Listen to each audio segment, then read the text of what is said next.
medeniyet, cesaret şuarı kaldırır. Asanlık, din şuarı kaldırır.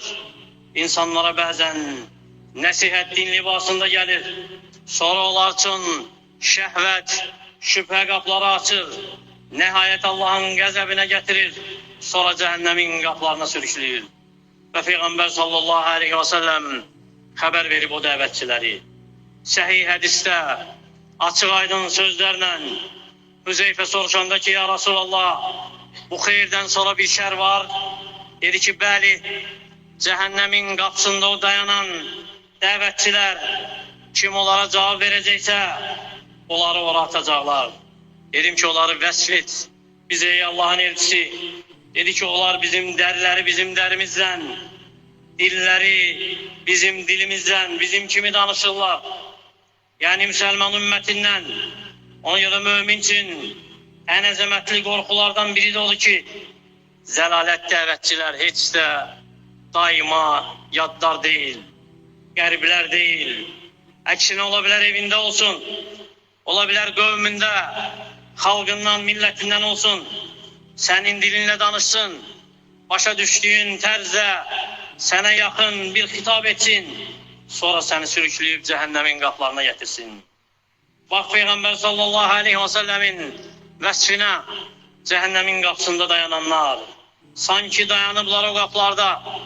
Hele dahil olanlar olmasa da o kapıdan. O da sahibi olmasalar da hele. Lakin ona çağrışa sahiptiler. Ona davete sahiptiler.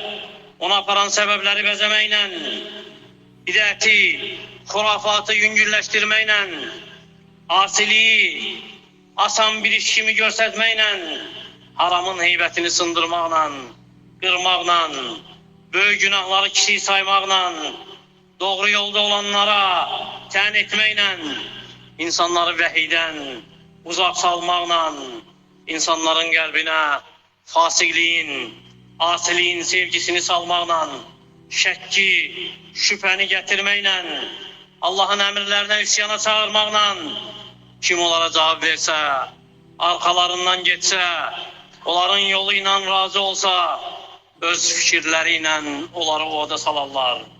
Öz şehvetleriyle, şüpheleriyle, azgın menhezleriyle. Ona göre Allah Teala'nın ayetleri buna delalet edir.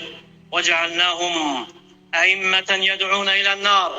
Biz onları orada çağıran imamlar etti. اُولَٰئِكَ يَدْعُونَ اِلَى النَّارِ. Onlar orada çağırırlar. Vallahu yed'u ila'l cenneti ve gul mağfireti bi'izni. Allah ise öz izniyle cennetine ve bağışlanmasına çağırırlar. Şimdi insanları böyle çağıran davetçiler, onlar her küfre çağıran, her bid'ate, her hurafata, her asiliye, her fasikliğe delalet eden kəslərdir. O kəslərdir ki günahı bəzədiblər. Pozğunluğu yayırlar, sünneti alçatmağa çalışırlar, zulme davet edip Müslüman cemaatı batilleriyle parçalayırlar, insanlar için dinlerini karıştırırlar, haramı adi yüngül bir iş ediblər ki kalpler onu inkar etmesin. Allah'ın azameti kalplerde ölsün, Allah ve ahiret korkusu insanların kalbinden düşsün.